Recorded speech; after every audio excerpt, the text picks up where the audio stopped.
When you look at Asia, China, ASEAN, India, Japan, Korea, what keeps you busier? And what keeps you busiest among all these various blocks of our Asian relationship? For me, I'll give you my most honest answer if I can. Everyone has a passion in their life, right? Everyone has something that they're passionate about. For me, when I first had the opportunity to work on Asia in the early 1990s, it was as if I had discovered something rare and wonderful. And I had grown bored with European politics. I wasn't as interested in what I was working on any longer. And this was like a whole world had opened up to me in a way that I can't even begin to describe. This particular job, my bureau, the East Asia Bureau, has just a very illustrious history. It's over 100 years old now. I think the key to being successful in this job is not to play favorites, is to be deeply engaged on every aspect of the job.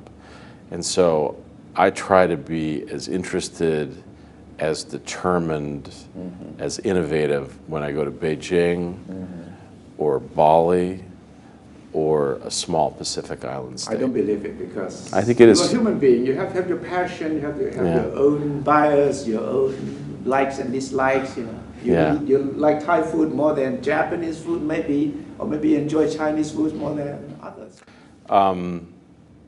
No, that is the truth. We have dialogue with India about Asia. I love that. This summer, I took a delegation. We went to, 8 Pacific Island nations, many of whom no American delegation has been to ever, decades. Deeply powerful, moving experience. The chance to come to Thailand to meet a new government. No, I can honestly tell you, I find every aspect of my job thrilling, interesting, exciting, and I love working on Asia. So I'm sorry, there is cuisine I like best. But that doesn't mean I don't like all of Asia. I would put Thai and Japanese food near the top of the heap. If your new emphasis on Asia works as you would like to see, 5 years from now, what would be the scenario for Asia? If you succeed in what you want to do. It's a great question. These are excellent questions, by the way. Very thought-provoking. Deeper institutions, much more consequential efforts at multilateral diplomacy. I'd like to see an ASEAN secretariat that truly has roots with larger number of diplomats working together, not unlike some of the institutions that we see in Europe. And I recognize that it's not appropriate to compare Europe with Asia, but I think that would be very important. I'd like to see a set of circumstances where the United States and China have found ways to work together constructively and mitigate some of the more dangerous aspects of our competition and ensuring that we don't see military mishaps. I'd like to see, probably most importantly, recognition on the part of Asian friends that all the commentary about our economy and the challenges that the United States faced, that period is over and that we had fully recovered and we're playing a vibrant, strong role economically and commercially due to our free trade agreements and the path-breaking Trans-Pacific Partnership, and vibrant bilateral security ties with our key friends and allies, Japan, South Korea, Thailand, Philippines, and Australia. And probably lastly, I'd love to see a more vibrant role for India in the Asia-Pacific region, not only institutionally, but in terms of all aspects of trade, security ties. And an overarching peace and stability that reigns, that creates enormous opportunities and allows Northeast Asia, Asia as a whole, to play its role as the cockpit of the global economy. And what would be the main obstacles preventing you from achieving that? What would be the main problems that would say, no, you can't do it?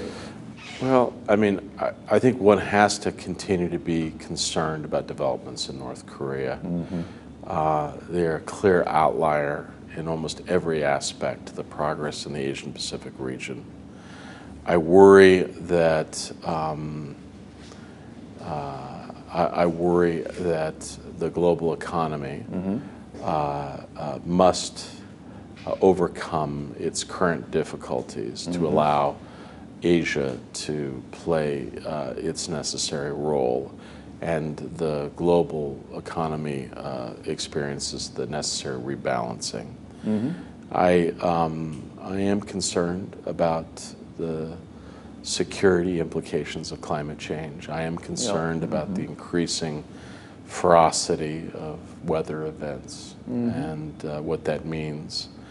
And there are a whole host of issues associated with that: agriculture, issues of sustainability of food supplies and the like. So there are any number of things that could happen in Asia that could unsettle the enormous progress that we have seen. And like every place else, sometimes it's the things that you least expect, that you do not anticipate, that are most worrisome. I am confident, though, that the United States has the wherewithal and the wit to remain a strong, active, engaged participant in the Asian Pacific region. And I believe that that engagement gives us the greatest amount of confidence about how events will unfurl.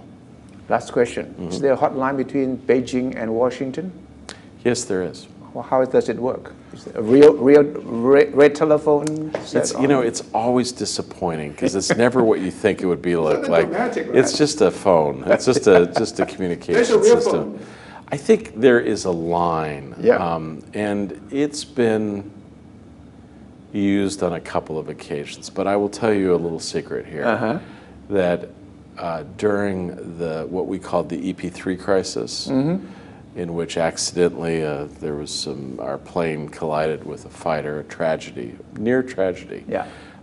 In the immediate aftermath, we tried on numerous occasions to call, and it just rang and rang and rang and rang.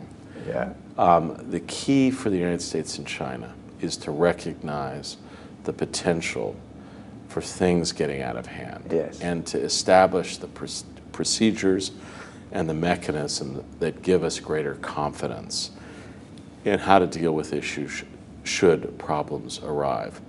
I think communications, like a hotline, like the ability to meet and discuss issues on an urgent basis, are of critical importance. And one of the things that I have valued over the course of the last couple of years is developing much closer relationships with my interlocutors. So I would say that tomorrow, when I meet with Vice Foreign Minister Sui Tian-kai, he's not just a fine diplomat, he is my friend. And I enjoy working with him, and I find him to be an absolutely consummate professional that represents the interests of his nation. And our goal is to find those areas where our two interests overlap and find the best way to work together going forward. And to avoid having to call each other on the hotline. Yeah, we don't have hotlines, but he does pick up his cell phone and I do mine as well. Okay. ปฏิเสธไม่ได้นะคะว่าทวีปเอเชียมีความสำคัญมากยิ่งขึ้นค่ะโดยเฉพาะอย่างยิ่งจะเป็นผู้ช่วยเขียนประวัติศาสตร์ในศตวรรษที่ 21 และสหรัฐเองก็ไม่สามารถที่จะละเลยภูมิภาคนี้ไปได้นะคะเพราะฉะนั้นหลังจากที่ให้ความสนใจกับภูมิภาคตะวันออกกลางซะมากตอนนี้ก็อาจจะหันกลับมาที่เอเชียมากยิ่งขึ้นส่วนนโยบายของสหรัฐจะส่งผลกระทบยังไงต่อภูมิภาคนี้รวมทั้งประเทศไทยด้วยเราจะต้องติดตามกันต่อไปค่ะเพราะว่ามีความสำคัญอย่างแน่นอนพบกันใหม่สัปดาห์หน้านะคะสำหรับวันนี้สวัสดีค่ะ